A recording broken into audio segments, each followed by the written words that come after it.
Well, good evening, everyone. Can you all hear me? Let's get that out of the way. If you can, go to the chat on your right-hand side and give me some reactions. Thank you, Allison. Welcome to another San Antonio Free Market Medical Association event.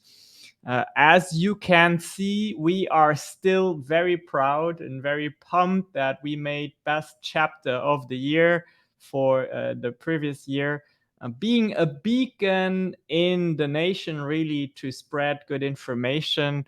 And I have to say, it is not us. We are just organizing, facilitating, but it is people such as Jaime and Jed who present tonight.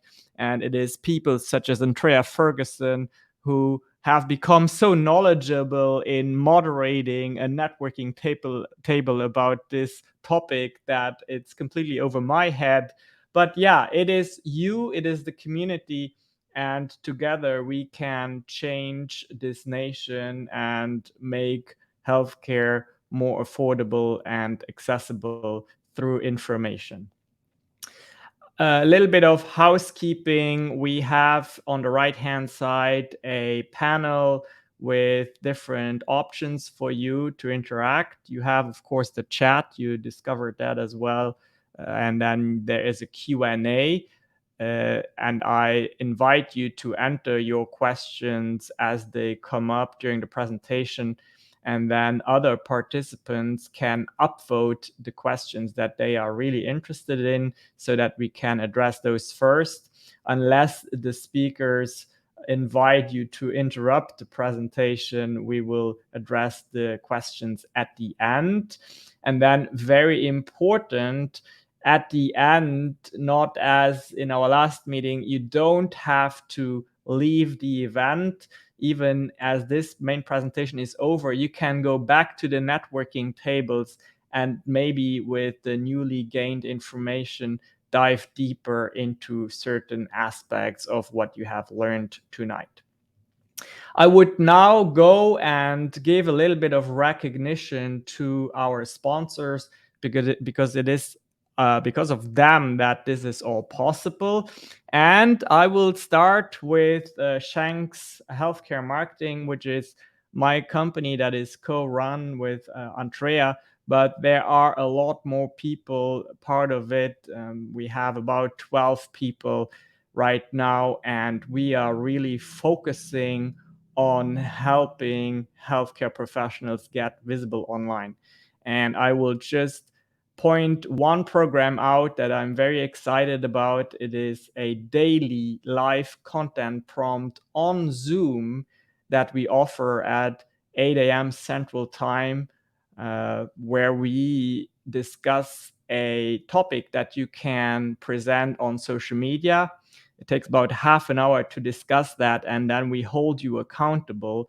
We go and check, and we support each other with that. If that is something you want to try, on the right-hand side in your panel, there is the last icon at the top should be like a little puzzle icon.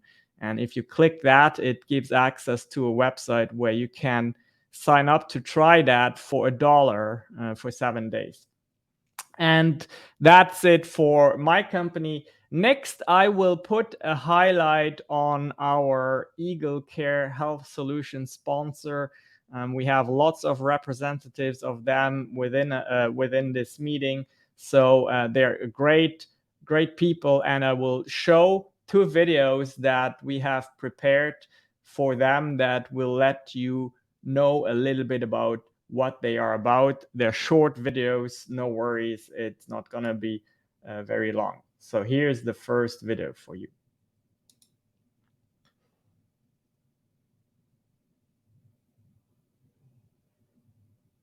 San Antonio FMMA invites you to our virtual quarterly meeting, 7 p.m. Central Time. Engage with us to discuss the health insurance industry and how we can start a healthcare revolution. Over the years, I have listened to people's comments about the problems with their health insurance plans. I mean, here's a guy who's been doing insurance for a lot of years, realizing that insurance is the problem and taking another route. And that's not an easy thing to do. So whatever your challenges are out there, know that you can do it, but you got to take that first step. San Antonio FMMA's virtual quarterly meeting. This message is sponsored by Eagle Care Health Solutions. And then we have another one, equally short.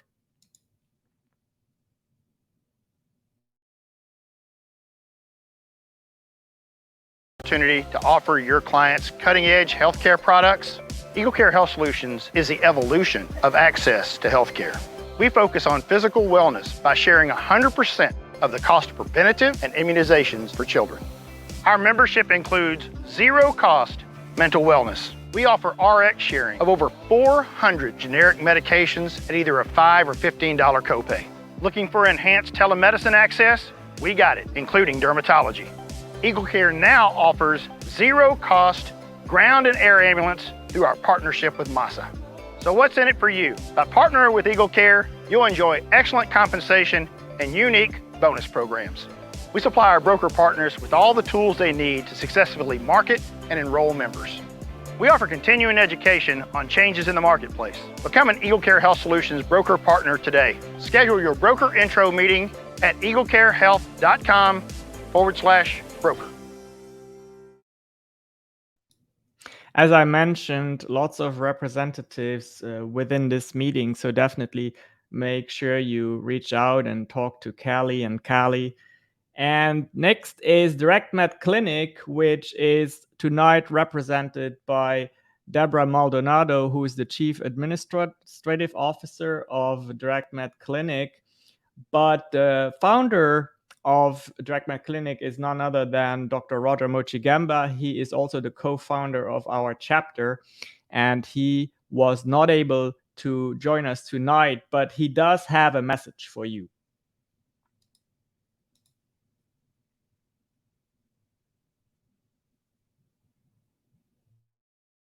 It's Dr. Roger. I want to apologize for not being able to be with you live tonight, but I want to thank everybody for signing up and attending and listening in on to this great information on the CAA presented by Jaime and Jed tonight. I want to thank them sincerely for agreeing to do this presentation for us.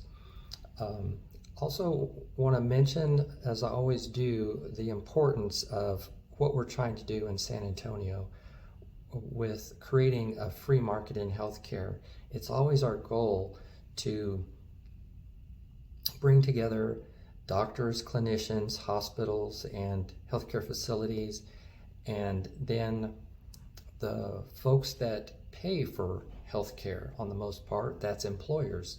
So when we can create this kind of community with a few brokers for the employers that are really working in behalf of the employers, we can create a free healthcare market in San Antonio. And that's our goal, and we're making progress in doing that. I thank all of you for coming together and helping us to create this community. If you have other folks that are, if you like what we're doing, you have other folks that you think would like to know about what we're doing, please feel free to invite them to our meetings. So I hope you guys have a great meeting tonight. Hope things go well. I hope you get some great information that will help you. This is Dr. Roger. We'll see you next time. Thank you, Dr. Roger. So far, everything went well, and I believe I'm about to bring up our two experts, Jed and Jaime. And with them on here, nothing can go wrong. I can guarantee you that. Jed and Jaime, two experts who, in my humble opinion, have the ability to break down something that is complex and that you may not understand into simpler terms, and that is really needed. And I'm so grateful for both of you to be here tonight. I am going to leave the stage for you right now and share the presentation, and then I am sure you will help educate our attendees. Thank you so much. And the virtual floor is yours.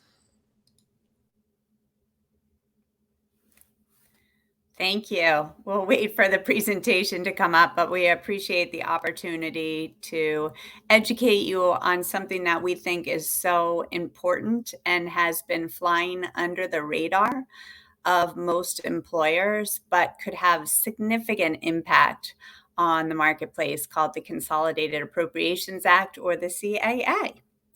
So with that, let's dive right into it, Jed. If we flip to the next slide. Really, the intent today of this webinar is to help you understand the new regulatory environment that employers are going to be facing. And in doing so, we are hoping to minimize the risk for those employers because there's a new liability that they're going to be strapped with. But more importantly, we know that when a prudent process like ERISA has established is set up, that we can actually improve the plan for employees and the end user, which is all of us when it comes to healthcare. So let's just take a step backwards and take a look at what's going on in the healthcare space. If you flip to that next slide. Here's a great example of kind of where inflation is. But let's take a look, if you go forward one, as to what's going on in the medical premiums. It's just amazing to think that over the past 20 years, insurance premiums have grown at a 5 times the rate of inflation. And it's becoming unsustainable for some employers because the premiums are just, basically taking 50% of an employee's salary when we start to look at it. So if you have a $40,000 employee and now you're offering a health care benefit, that employee becomes a $60,000 employee. You start to share that cost that can become very daunting for both the employer and the employee. Jed, anything you want to add to this slide?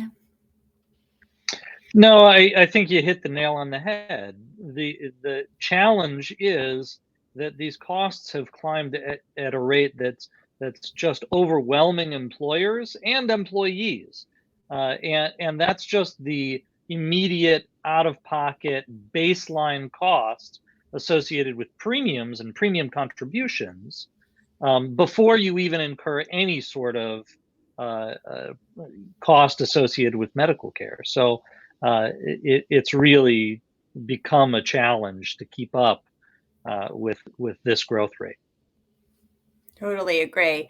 And so the question is, have we seen anything that has changed a market like this? And if we flip to the next slide, I actually grew up in the retirement space. My mother founded a firm called Greenleaf back in the 1980s when the code of 401k was actually just being written. And back then, ERISA had oversight on both the healthcare plans and the retirement plans, but their kind of oversight was limited because there was a lack of understanding of where costs were coming from in the retirement space. So before this new legislation, which was called the 408B2 regs, came into effect, we had employers that thought that offering a wide variety of funds was appropriate.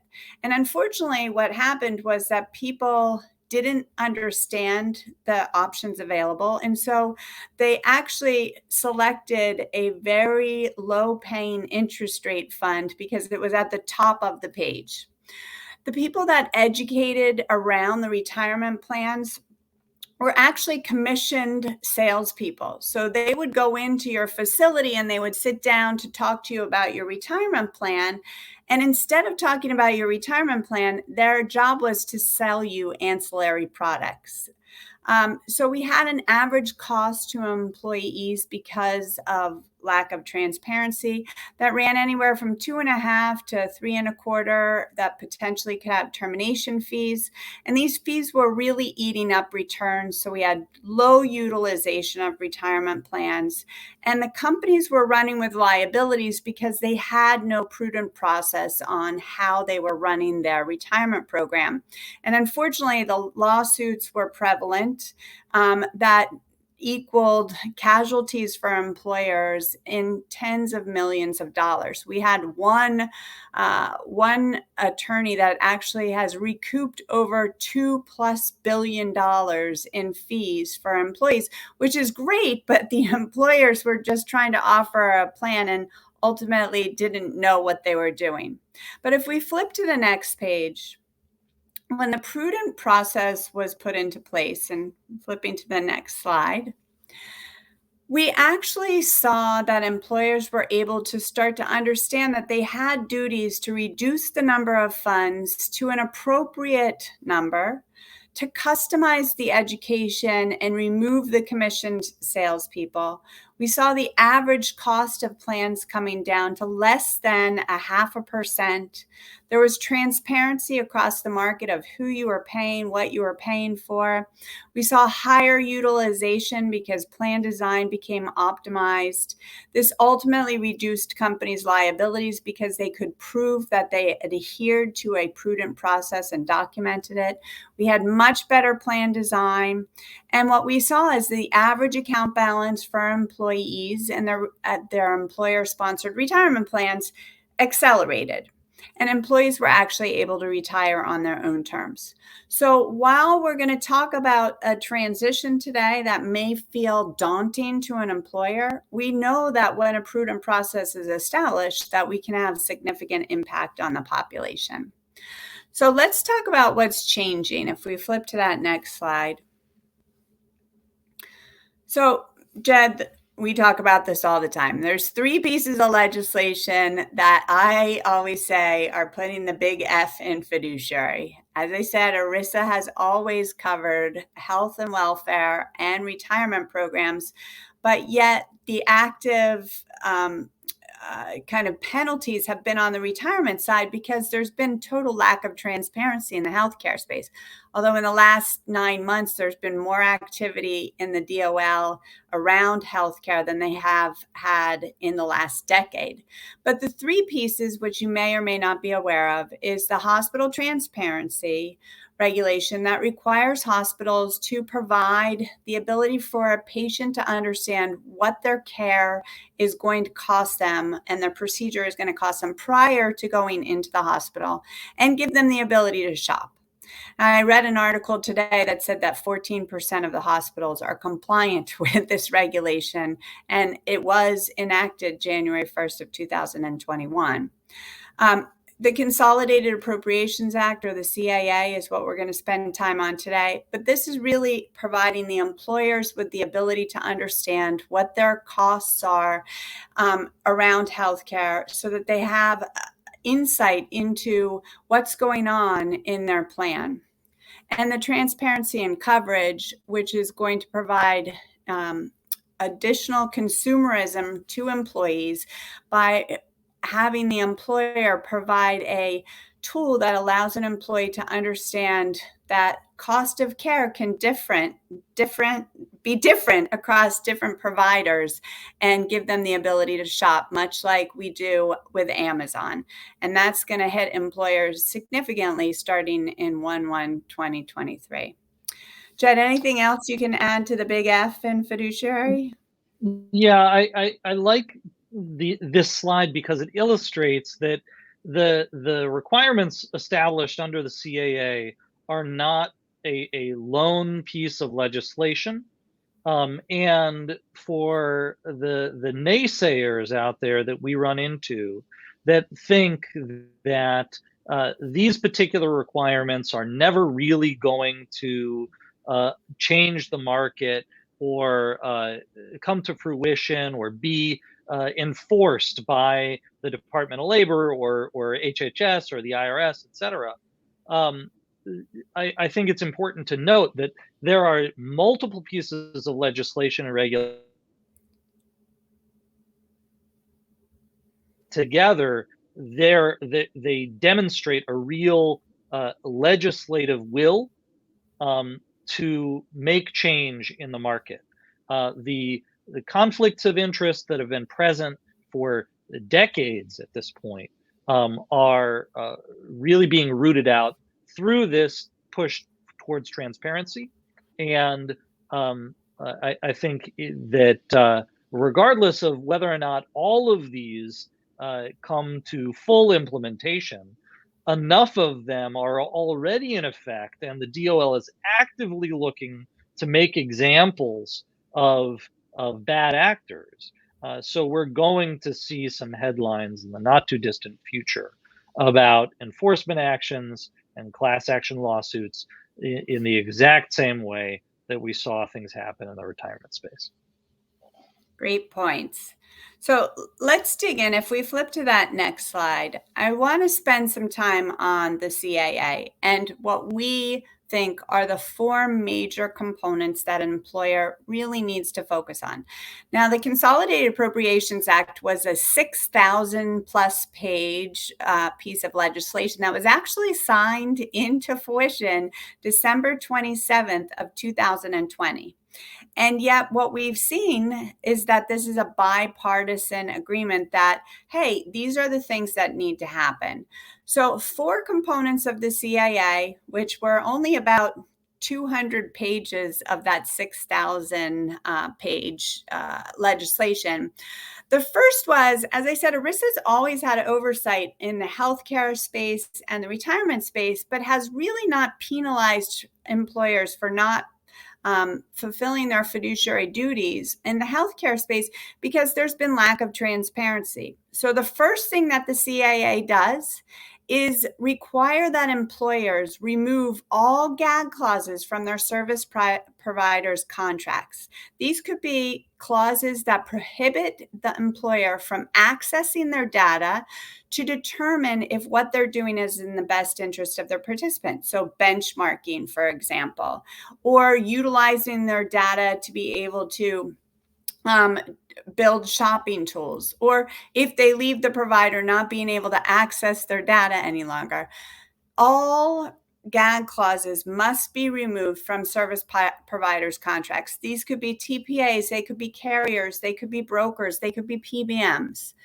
You will, as an employer, need to attest that you have reviewed your contracts and remove these gag clauses moving forward. The second piece is, now that we have this information because of the removal of gag clauses, we need to understand what we're paying our service providers. So our covered service providers are now going to have to disclose both direct, which is information that you may or may not be aware of from a compensation standpoint. It could be on your 5500 form.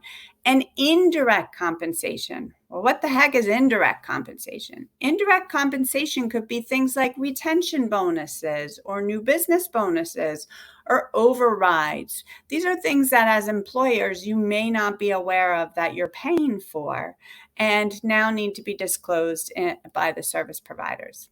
The last 2 components, as Jed said, there is some kind of resistance to this, and therefore they've kind of postponed some pieces of it. But it's around requiring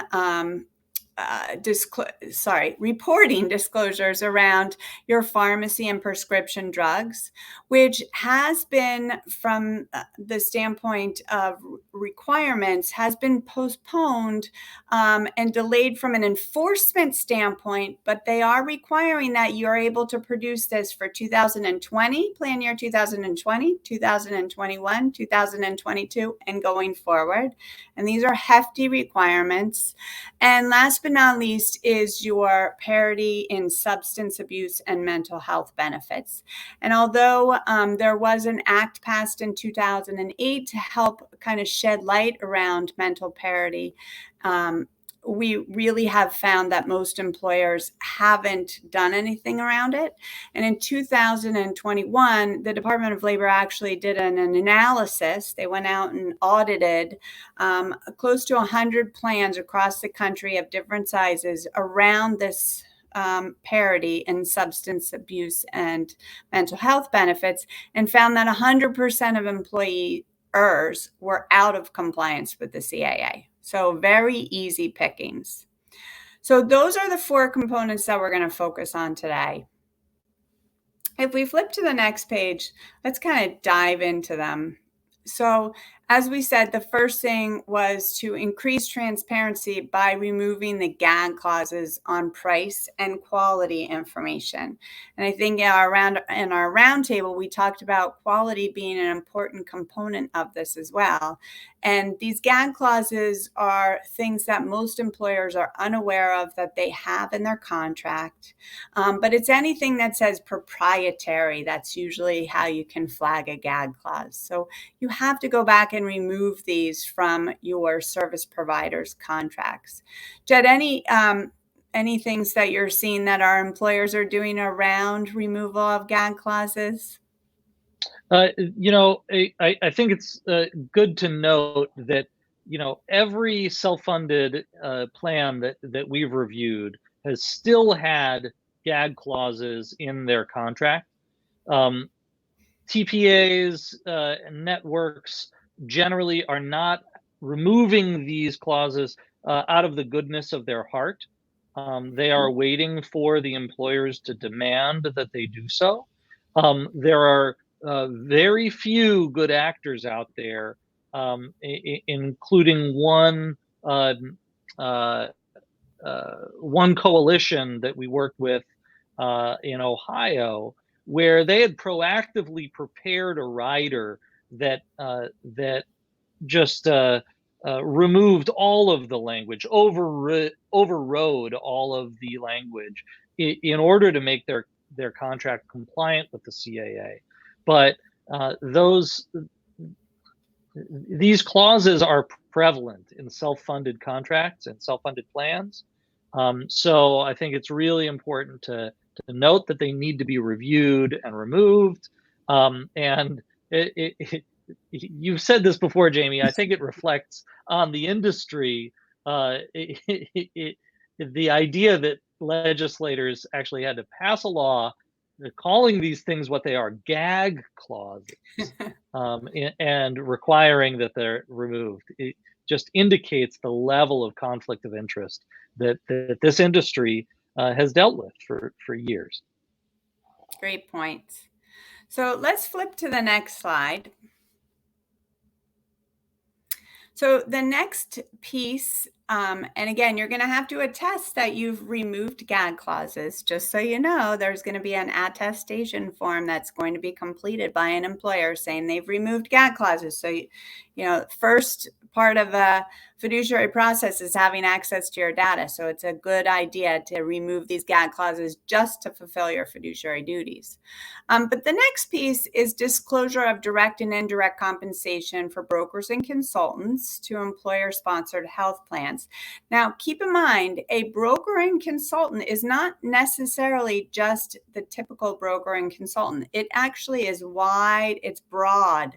It could be a TPA that gives you advice.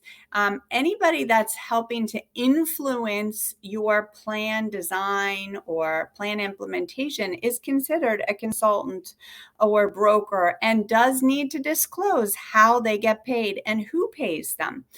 And again, direct compensation, most employers say, oh, I know what I'm paying. It's on my 5500 form, or I have an agreement and I know exactly what it is. It's the indirect compensation that most employers are very unaware of. That indirect compensation that they didn't know was impacting their cost in healthcare. And again, now that you have access to this information, ERISA has stepped in and said, okay, under 408B2 regs, you can only pay reasonable fees. Now, how do you deem things reasonable? Well, the first thing is you need to understand who you're paying, what you're paying for, and what the impact of that service is. And then you need to benchmark it. So just like employers do on the retirement plan, they understand that they need to benchmark their plan fees and expenses to determine reasonableness. Employers are going to need to do the same thing on the healthcare side. And we think that this is really interesting, especially because, Jed, how many disclosures have we received that have not been compliant with the CAA? Yeah, every single one of them has been out of compliance. So I think it's worth noting that we've compiled a database with information on over 70,000 health benefits plans across the country, and when we receive compensation disclosures from brokers and are able to see that their compensation is, or their disclosed compensation is less than half the average in their local area, it raises eyebrows and demands that we go back and ask for additional undisclosed compensation. Right? We know that this indirect compensation can often be significantly larger than the direct fees that employers are paying or the commissions that we're generally aware of. So again, you need to know the right questions to ask, and as soon as you start scratching and seeing what's beneath the surface, the picture becomes a lot clearer very quickly. Thanks, Jed. So the last piece that we're going to cover tonight, and again, high overview of the CAA. We can actually spend hours talking about each one of these. If we flip to the next slide, is your new reporting requirements around parity in mental health and substance disorder benefits, and the reporting on pharmacy benefits and drug costs. These are extremely complex. One, because the mental health parity is still kind of a gray area. The Department of Labor has tried to provide all the tools and resources for employers to understand what they need to actually be able to report. But what we found is most employers believe that their TPA or somebody else is doing it for them. And the reality is that they aren't. There are several new organizations that are coming up and coming to fruition to help plan sponsors with this mental health parity reporting, but the reality is we're still in a gray area here. So what we tell employers is do the best you can with facts and circumstances, because ERISA is about a process, and make sure that you can document the process that you've taken to try to meet these new regulations. The reporting on the pharmacy benefits and drug costs is also somewhat complex, because it's going to start to take a look at where you're spending your dollars in your RX spend and the 50 top drugs that you have, and have they been moved from a generic to a specialty, and what's the intake from your employee population, and some of the information your PBM will have, and some of the information you as an employer will have, and you're going to have to marry those two pieces in order to complete these new requirements. So again, very complex. You're going to need to look for the right partners to help you with these two heavy lifts. Jed, anything you can think of here that we should be touching upon quickly? You mentioned it earlier, but I think it's an important distinction to reiterate. The delays that the DOL has announced are only enforcement delays. The Great point. requirements themselves are in place right now. Employers need to be prepared to report on all of these prescription drug requirements and need to be prepared to provide an in-depth analysis to demonstrate parity in their mental health and medical benefits. And if they're not able to do so immediately, there won't be fines associated with it, but that doesn't remove the requirement for you to actually be prepared to do so right now. Yeah, and it certainly doesn't stop the potential class action lawsuits, which is where we think we're going to really see the market shift. So let's flip to the next slide, because when we talk to most employers, this is really how they feel. They're drinking from a fire hose. And what a lot of employers are understanding is that they're getting bits and pieces, but they haven't gotten the full picture. And once they do get the full picture, they often say, oh, this is too much work. I don't know what to do next. So if we flip to the next slide, the first thing that I wanted to say is I commend you all for taking time out of your day to understand that this legislation is going to have an impact on you. And to remain kind of complacent potentially could have major cost consequences associated with it. As we saw in the retirement space, we had a lot of class action lawsuits. And we actually, if you hit the next slide, we're starting to already see the class action lawsuits happen in the healthcare space. If you haven't heard of the CAA, or you haven't started to think about how you comply with the CAA, you're not alone. This is, if you look at what attorneys are saying, they're saying this is the largest thing passed since the ACA. And the reality is that nobody is in compliance yet. So you are way ahead of the pack. You know, I have 2 boys at home, and it's the summer, and they have to do summer reading. And both of them, him and Holland, say, I don't want to do this. It's too much work. I don't feel like reading in the summer. They're not big readers. And I say, the first thing you need to do is open the book, just at least open the book. And you guys have opened the book by just being on the call today. So I commend you for that.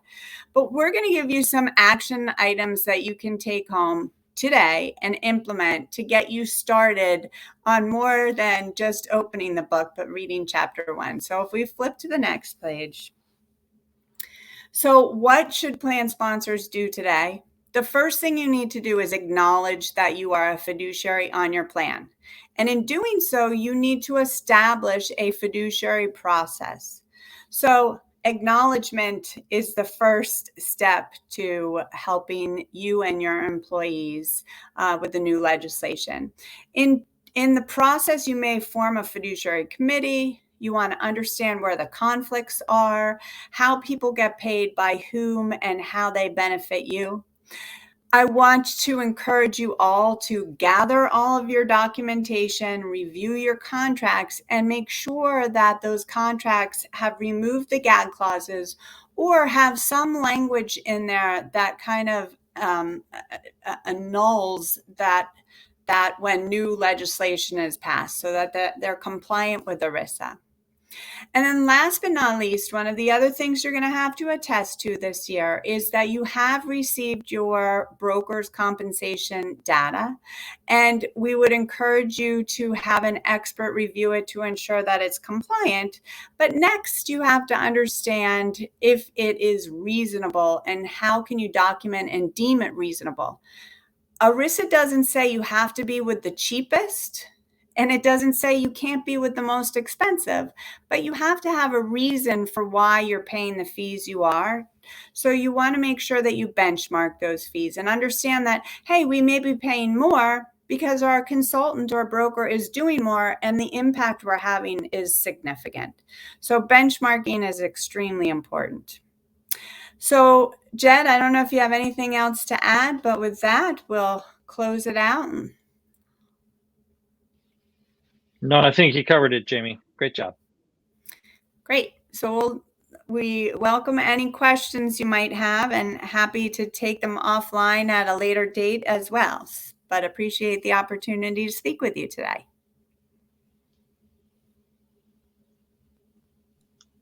Okay, I see Randy Reynolds is, I'm gonna see if you wanna come on stage and ask your question, Randy.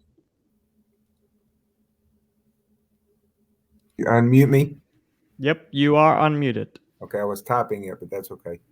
I have a surgery center in San Antonio. We actually finally got some bundles put together, working with one of the TPAs. So that makes it us able to facilitate other deals. Obviously looking for, those that have covered lives, in that area. But, we have payer contracts. Let's say we have at least one TPA contract now. How do you see this impacting an ambulatory surgery center?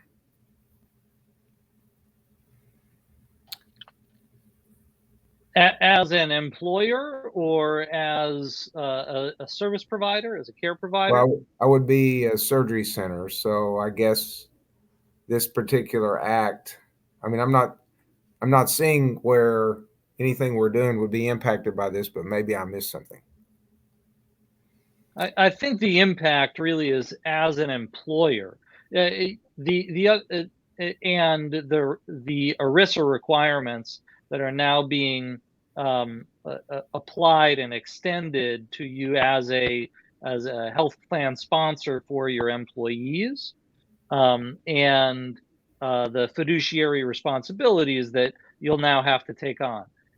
That said, the other impact that the legislation will have on you is in transparency around the pricing of your procedures, and making that pricing available to patients. But did that actually?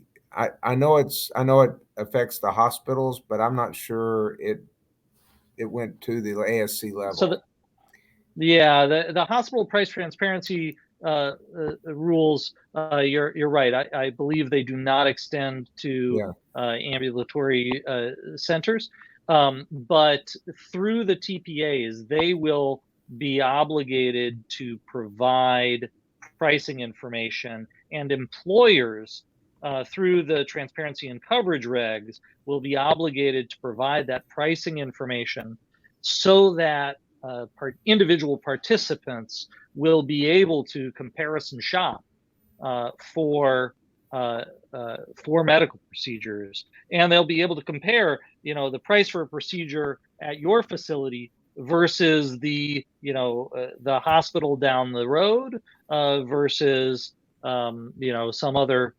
surgical center that's in the next town. And I would just also add that employers are going to start to ask a lot more questions than they ever did before, because they now have a fiduciary obligation to understand if what they're providing is in the best interest of the participant. So my suggestion to any service provider, regardless of what type of service provider you are, is make sure you're very transparent in the fees you're charging and the services you're providing. And if you have a way of measuring the impact or outcome you've been able to have on that population, that's very helpful to a fiduciary process. And ultimately, that's what employers are going to look for. So be ahead of the curve instead of behind it. Okay, thank you. Sure.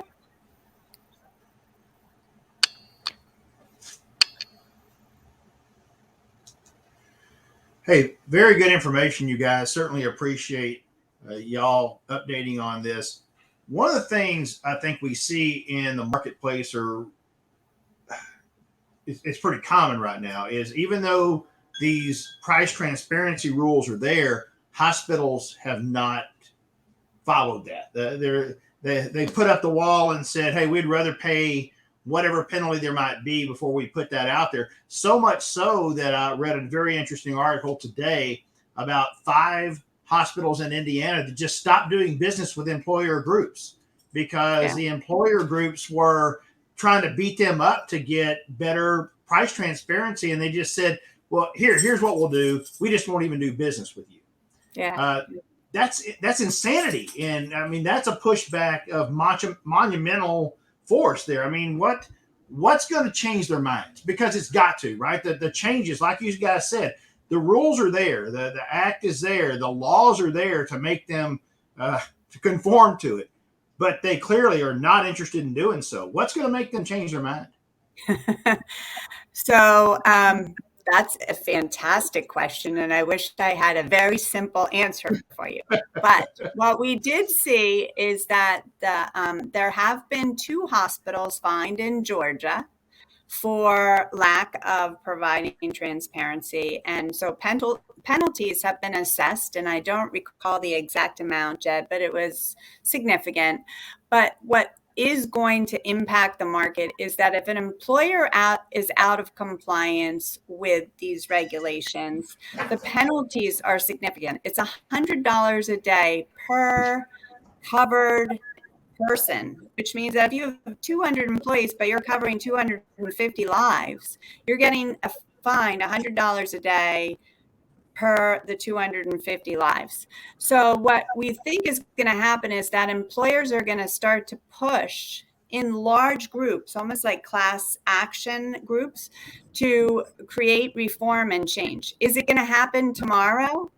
Will it happen in the next year? I'm not 100% sure. But those hospitals that have said to those employers, we're not going to do business with you because we're not going to conform, are very low hanging fruit for the Department of Labor to come back and assess penalties. So the question then becomes, where is their profit margin and how much in penalties can they afford to, risk for not complying? But it's not an easy solution. By no means is this the silver bullet, and transparency in coverage is not the silver bullet, but working together, I think we'll start to see a change in the marketplace. Yeah. And I believe they've already upped the fines associated with the hospital price transparency rules. So, Congress has recognized, the departments of the various departments have recognized that those initial fines weren't sufficient. I think that the regulation will continue to evolve until it causes sufficient pain to those hospitals that are just refusing to comply. Eventually, it'll be interesting to see as well if those hospitals are getting public funding, if this becomes a requirement in order to receive that funding. Will they allow Medicare patients to go to these hospitals? In the end, there's a lot of ways to affect their revenue if they refuse to comply. And that seems to me like that would be the most impactful, is say, okay, you cannot do business with Medicare or Medicaid anymore, right? You cannot have anyone that's in that realm that's going to go there.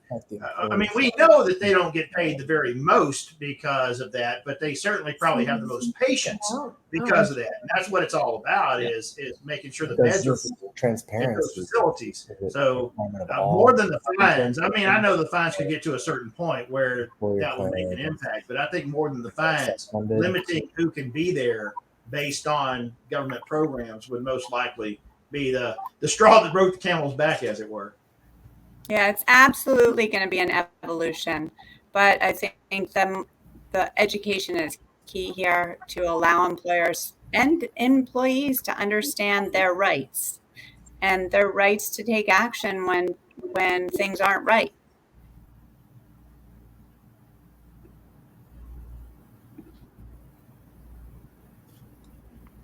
Hello, I have a quick question, if that's okay. Sure.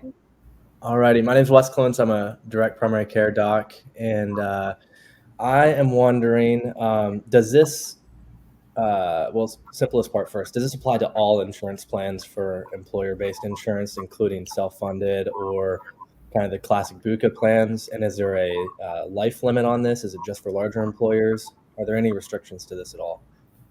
No, the CAA is affecting both self-insured and fully insured at any participant level. The only thing that I will say is that if they're a non-ERISA based healthcare plan, so for example, a state or a city, there are pieces of the CAA that they don't necessarily have to comply with, and one of them being the disclosure requirements. But most states will dictate that they have a need for good stewardship around how they spend the state's dollars, and so they should be asking for these disclosures. I see. Well, this is really exciting for us because now we can use this as a tool to show employers how much they're getting ripped off in different areas and how they look at other options. So we're always trying to convince employers, and they're like, well, my broker's my best friend, so they must be doing me right. And now we can show them some numbers maybe if this takes effect. So this is exciting to see. It is taking effect, and they should be reviewing all of their options as a prudent fiduciary. That's for sure. Right. Well, thank you for your time. Thank you. Sure, thanks.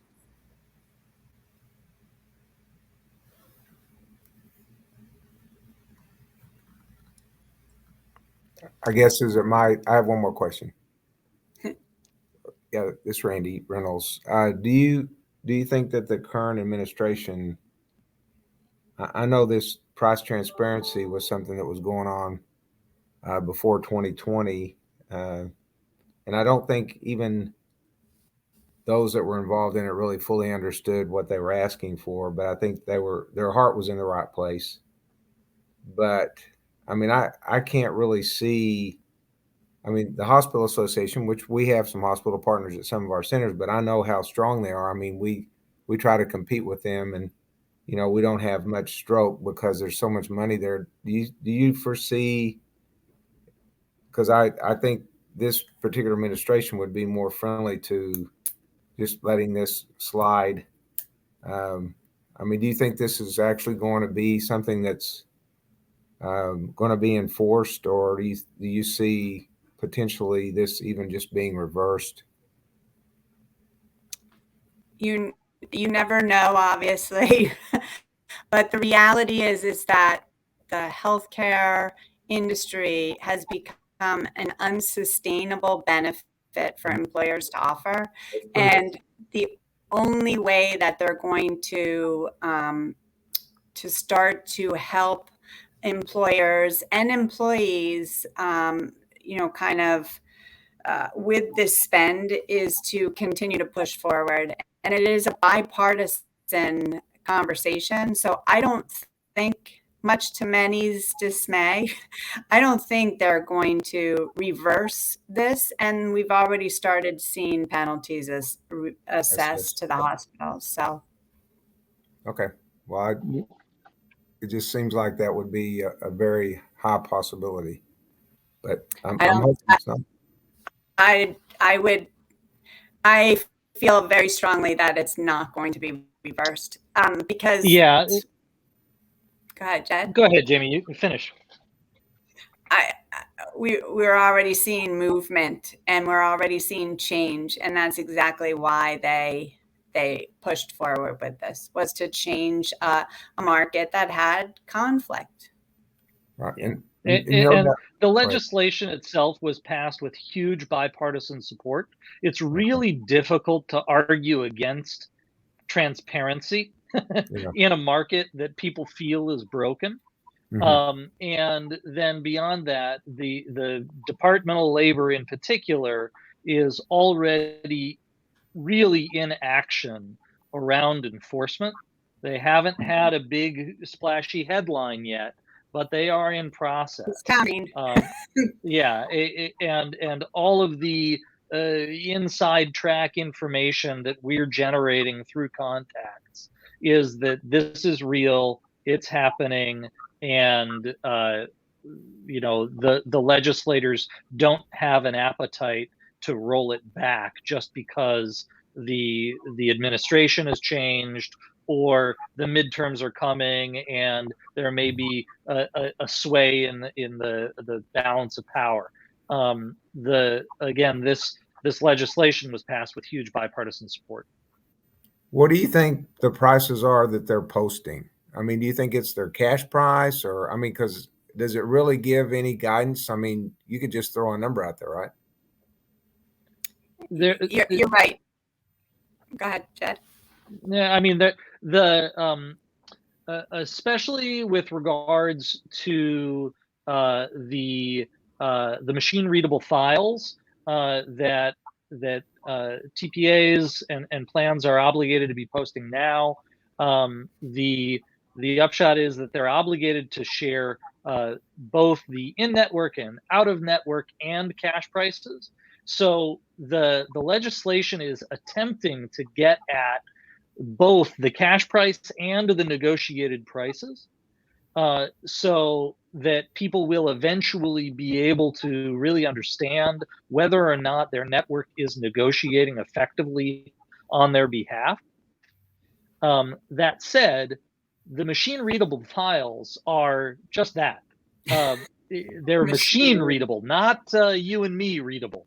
And the industry is going to have to wait for tools that can ingest this data and then spit out something that is more understandable for the general consumer. Because at this point, if I were to download one of these files, it would just crash my computer. Okay. There's not a way for us to really, as individuals, leverage this data yet. That's coming as well. Okay. All right. Thank you.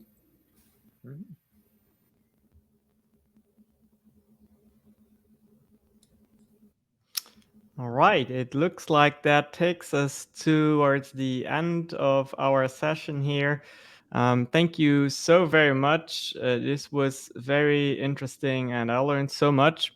As always, I want to get some feedback from the attendees, so I'll publish a poll here that you can react to if you would like.